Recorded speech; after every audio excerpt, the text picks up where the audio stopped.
கூட சங்கீத தியானம் தெரிந்து கொள்ளப்பட்ட தியானம் சங்கீத தியானம் 6ஆம் அதிகாரம். முதல்ல சங்கீதம் புஸ்தகத்தை இது ஒரு ஆராதனை புஸ்தகம் என்று சொல்லலாம். அடுத்தது இந்த இதில் செமினியூத் என்றுன்னு சொல்லியிருக்காங்க. இந்த செமினியூத் என்பது என்னதுன்னா 8ஆம் தேதி என்று ஒரு பொருள்.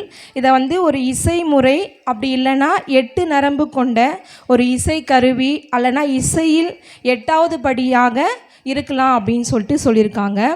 இந்த சங்கீதத்தை தாவீது எழுதியிருக்காரு.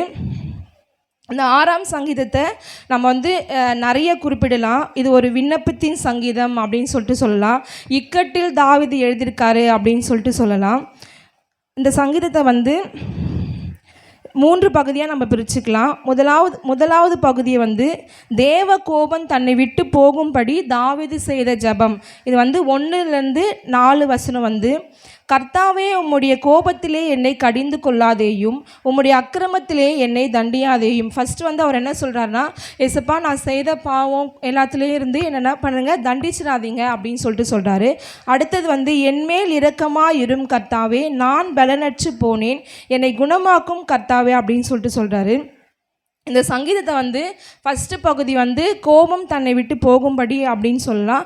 அடுத்தது தேவன் தன்னை குணமாக்கும்படி மனம் வருந்தி தாவீது ஏசப்பா கிட்ட கேட்குறாரு. 3வது தேவன் தன் ஜபத்தை கேட்டார் என்று நம்பிக்கையோடு அதை அறிவிக்கிறார். ஃபஸ்ட்டு தேவ கோபம் தன்னை விட்டு போகும்படி வசனம் 1லேருந்து 4 வரைக்கும் சொல்கிறாரு. என் ஆத்துமா மிகவும் வியாகுலப்படுகிறது, கர்த்தாவே எதுவரைக்கும் இறங்காதிருப்பீர், திரும்பும் கர்த்தாவே என் ஆத்துமா விடுவியும், உம்முடைய கிருபையின் நிமித்தம் என்னை ரட்சியும் சொல்றார். இந்த முதல் வசனம் கர்த்தாவே, உம்முடைய கோபத்திலே என்னை கடிந்து கொள்ளாதேயும், உம்முடைய உக்கிரத்தினாலே என்னை தண்டியாதையும் என்ற வசனம் இன்னொரு இதுலேயும் வருது. சங்கீதம் 38:1 சேம் அதே ப்ரேயரை தான் தாவீது இன்னொரு வாட்டியும் சொல்கிறாரு. சங்கீதம் 38:1 கர்த்தாவே, உம்முடைய கோபத்திலே என்னை கடிந்து கொள்ளாதேயும், உம்முடைய உக்கிரத்தில் என்னை தண்டியாதிரும் அதே மாதிரி சொல்கிறாரு. 2வது தேவன் தன்னை குணமாக்கும்படி தாவீது செய்த ஜெபம். வசனம் 5லேருந்து 7 வரைக்கும்.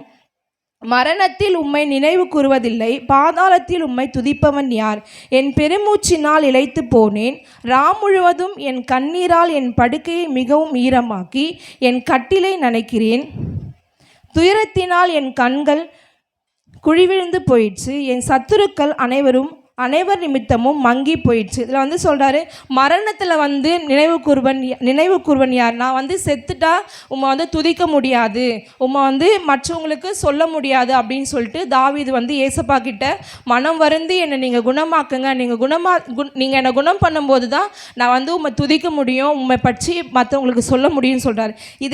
இதே வசனத்தை இன்னொரு இடத்துல சொல்கிறாரு. சங்கீதம் 30:8 கூட இதே சொல்கிறாரு. நான் குழியில் இறங்குகையில் என் இரத்தத்தால் என்ன லாபம் உண்டு? புழுதி உம்மை துதித்து உமது சத்தியத்தை அறிவிக்குமோ? நான் குழியில் இறங்கும் பொழுது என்னுடைய இரத்தத்தினால என்ன பலன் உண்டு? நான் புழுதியில் இறங்குகையில் உம்மை துதிக்க முடியாது, உம்முடைய சத்தியத்தை என்னால் மற்றவங்களுக்கு அறிவிக்க முடியாது, அதனால் நீங்கள் என்ன பண்ணுங்க, என்னை குணமாக்குங்க அப்படின்னு சொல்லிட்டு மனம் வருந்தி தாவீது ஏசப்பா கிட்ட கேட்குற ஜபம். அடுத்தது தேவன் தன் ஜபத்தை கேட்டார் என்ற நம்பிக்கையின் அறிக்கையும் அல்லது விசுவாசத்தின் அறிக்கையாக கூட நம்ம இதை எடுத்துக்கலாம். அக்கிரமக்காரரே, நீங்கள் எல்லாரும் என்னை விட்டு அகன்று போங்கள். கர்த்தர் என் அழுகையின் சத்தத்தை கேட்டார், கர்த்தர் என் விண்ணப்பத்தை கேட்டார், கர்த்தர் என் ஜபத்தை ஏற்றுக்கொள்வார்.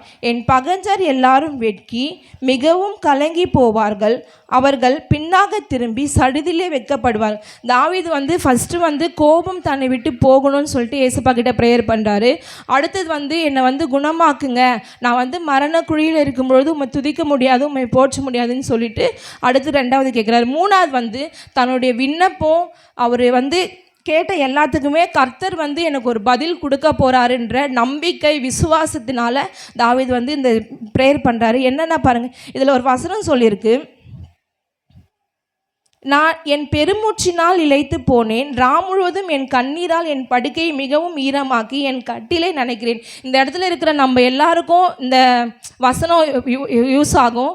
நம்ம எத்தனை பேர் வந்து நைட்டில் நம்ம படுத்துட்டு நம்ம கண்ணீரை வந்து யாருமே பார்க்கல அப்படின்னு சொல்லிட்டு நிறைய பேர் நம்ம இருக்கோம். ஆனால் நம்மளுடைய கண்ணீரெல்லாம் தேவன் பார்க்குறாரு. நம்மளுடைய கண்ணீரை வந்து ஏசப்பா கிட்ட, ஏசப்பா நான் முழுவதும் என் படுக்கையை நான் நினைக்கிறேன், என்னை நோக்கி பாருங்கன்னு சொல்லிட்டு ஒரு தயவா என்னை குணமாக்குங்க, நான் வந்து உண்மை வந்து இன்னும் அதிகமாக இந்த ஜனங்களுக்கு எடுத்து சொல்லணும் அப்படின்னு சொல்லிட்டு நம்ம ஒரு தாழ்மையோட ஏசப்பா கிட்ட ஜெபம் பண்ணோம். அடுத்தது வந்து ஒரு நம்பிக்கையோட நம்ம வந்து விண்ணப்பம் செஞ்சிட்டோம், ஜெபிச்சிட்டோம்.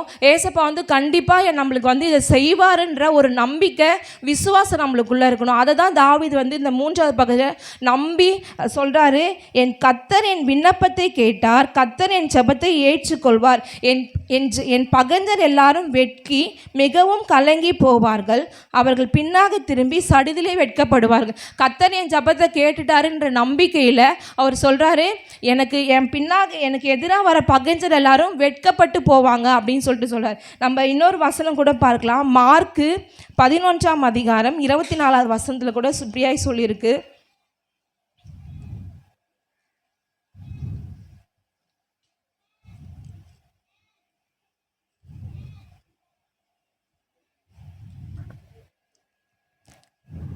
ஆதலால் நீங்கள் ஜெபம் பண்ணும்பொழுது எவைகளை கேட்டுக்கொள்வீர்களோ அவைகளை பெற்றுக்கொள்வோம் என்று விசுவாசியுங்கள், அப்பொழுது அவைகள் உங்களுக்கு உண்டாகும் என்று சொல்கிறேன். நம்ம வந்து ஜெபம் பண்ணும் பொழுது நம்ம வந்து வெறும் ஜெபிச்சு விட்டுடாமல் நம்ம வந்து இதை பெற்றுக்கொள்வோம், ஏசப்பா வந்து நம்மளுக்கு கண்டிப்பாக செய்வாருன்னு அப்படின்னு விசுவாசிச்சிங்கன்னா அதன்படி நம்மளுக்கு நடக்கும். அதே மாதிரி மார்க்கு 9 மார்க்கு 9:23 கூட இயேசு அவனை நோக்கி, நீ விசுவாசிக்க கூடுமானால் ஆகும், விசுவாசிக்கிறவனுக்கு எல்லாம் கூடும் என்றால். நம்ம வந்து வெறும் ப்ரேயர் மட்டும் பண்ணிடாமல் நம்மளுக்கு இது நடக்கும் அப்படின்னு சொல்லிட்டு விசுவாசிக்கும் பொழுது நம்மளுக்கு எல்லாமே நடக்கும். அதே போல் எரேமியா 17ஆம் அதிகாரம் வசனம் 7, கர்த்தர் மேல் நம்பிக்கை வைத்து கர்த்தரை தன் நம்பிக்கையாக கொண்டிருக்கிற மனுஷன் பாக்கியவான். நம்ம வந்து கர்த்தர் மேலே நம்பிக்கை வச்சு கர்த்தருக்காக காத்திருக்கும் பொழுது கர்த்தர் வந்து நம்மளை பாக்கியவானாக நிறுத்துவாங்க. அதே போல் ஏசாயா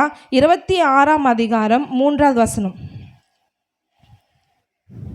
உம்மை உறுதியாய் பற்றி கொண்ட மனதுடையவன் உம்மையே நம்பியிருக்கிறபடியால் நீர் அவனை பூரண சமாதானத்துடன் காத்து கொள்வீர். நம்ம வந்து கர்த்தரையே உறுதியாய் பற்றி கர்த்தர் மேலே நம்பிக்கையாக நம்ம கர்த்தருக்கு காத்திருக்கும் போது அவர் நம்மளை எப்படி நடத்துவாராம்? பூரண சமாதானத்துடன் நம்மளை காத்து கொள்வாராம். இதே போல தான் நாமளும் முதல்ல வந்து தாவீது வந்து இந்த வசனத்தெல்லாம் எழுதும்போது அவர் ஒரு கண்ணீரோடு தான் எழுதியிருப்பார். ஆரம்பத்தில் கண்ணீரோடு அந்த வசனத்தெல்லாம் அந்த அதிகாரத்தெல்லாம் எழுதியிருந்தாலும் அவர் முடிவில் வந்து ஒரு நம்பிக்கை, ஏசப்பா கர்த்தர் என் விண்ணப்பத்தை கேட்டார், கர்த்தர் என் ஜெபத்தை எனக்கு வந்து பதில் தருவாருன்னு சொல்லிட்டு ஒரு நம்பிக்கையோடு வந்து தாவீது வந்து இந்த அதிகாரத்தை முடிச்சிருக்கார். நாமளும் வந்து நம்ம ஜெபிக்கிறோம், நம்ம ஏசப்பா கிட்ட ஒரு ஏசப்பா நான் இந்த தவறெல்லாம் செஞ்சேன், அதை மன்னிச்சிடுங்கன்னு சொல்லிட்டு ஒரு தாழ்மையாக என் மேலே தண்டியாத இருங்கன்னு சொல்லிட்டு நம்மளும் ஜெபம் பண்ணணும்.